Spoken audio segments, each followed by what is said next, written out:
Thomas Coke was the first Methodist bishop and is known as the Father of Methodist Missions. Born in Brecon, South Wales, his father, Barthomolew, was a well-to-do apothecary. Coke, who was only 5 foot and 1 inch tall and prone to being overweight, read Jurisprudence at Jesus College, Oxford, which has a strong Welsh tradition, graduating Bachelor of Arts, then Master of Arts in 1770, and Doctor of Civil Law in 1775. On returning to Brecon, he served as mayor in 1772. Ordination. In the same year as his mayoralty, he was ordained in the Church of England and served a curacy at South Pedderton in Somerset. He had already allied himself with the Methodist movement, and this made for trouble when a new rector arrived in the parish. Coke had begun to hold cottage services and open services of the sort promoted by Wesley. He was dismissed from his post on Easter Sunday 1777, and his parishioners celebrated at the rector's behest by ringing the church bells and opening a hogshead of cider. He returned to Pedderton in 1807 and preached to a crowd of 2,000.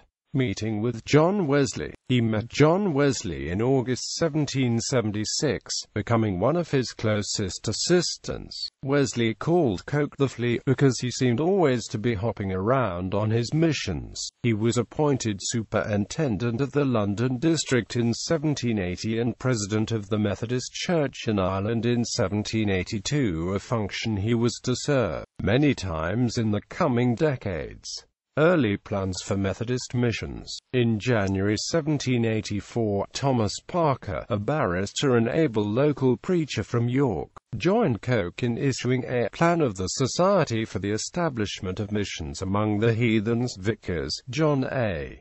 Thomas Coke, Apostle of Methodism, WIPF and Stock Publishers. Voyage to America. Following the American Revolution, most of the Anglican clergy who had been in America came back to England. Wesley asked the Bishop of London to ordain some ministers for the New World, but he declined. At this point, Wesley still considered only a canonically consecrated bishop capable of conferring holy orders. However, in September 1784, in Bristol, Wesley consecrated Coke as superintendent, a title replaced in 1787 in America by that of bishop in spite of Wesley's strong disapproval, since Coke was already a priest, a presbyter in the Church of England. Some interpret this consecration as the equivalent of episcopal consecration. Wesley's action took place 2 months before the consecration in Aberdeen of Samuel Seabury as Bishop of the Protestant Episcopal Church of the USA. Coke set sail for New York. During the voyage he read Augustine's Confessions, Virgil's Georgics,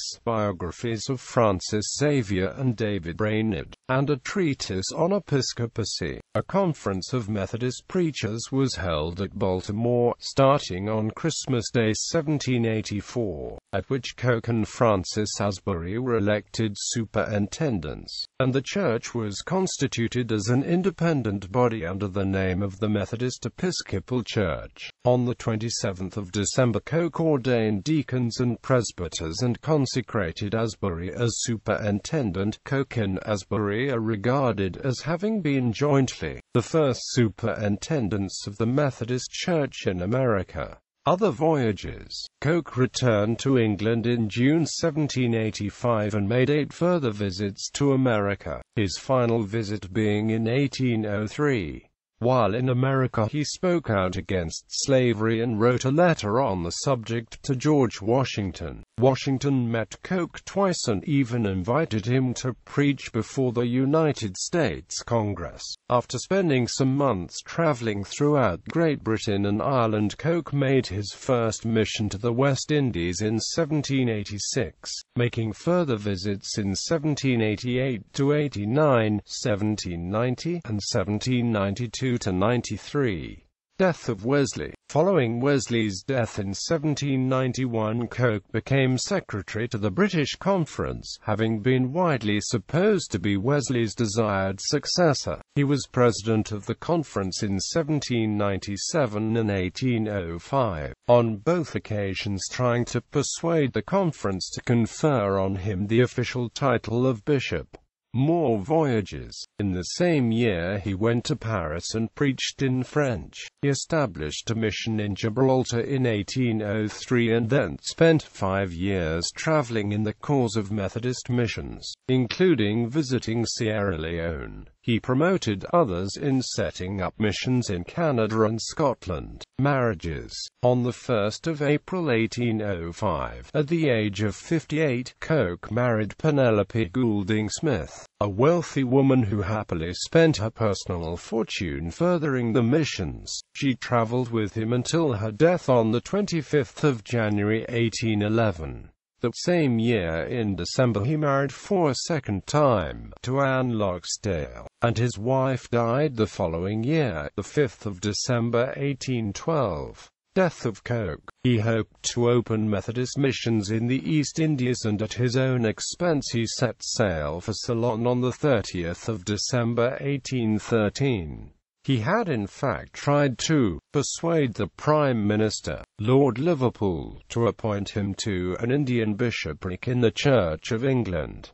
However, Coke died after 4 months at sea on the way to Ceylon. It is thought he died of a fit of apoplexy, or possibly a stroke. He died aboard ship located 2 degrees 29 minutes south latitude and 59 degrees 29 minutes longitude east of London, England, in the Indian Ocean, where he was also laid to rest. Asbury described Coke as a gentleman, a scholar, a bishop to us, and as a minister of Christ, in zeal, in labors, in services, the greatest man in the last century. Publications. Coke's publications included a commentary of the Bible, a history of the West Indies, history of the Bible, 6 letters in defense of the doctrine of justification by faith, 4 discourses on the duties of a minister, and a preacher's manual, as well as, jointly with collaborators including Henry Moore, A Life of Wesley.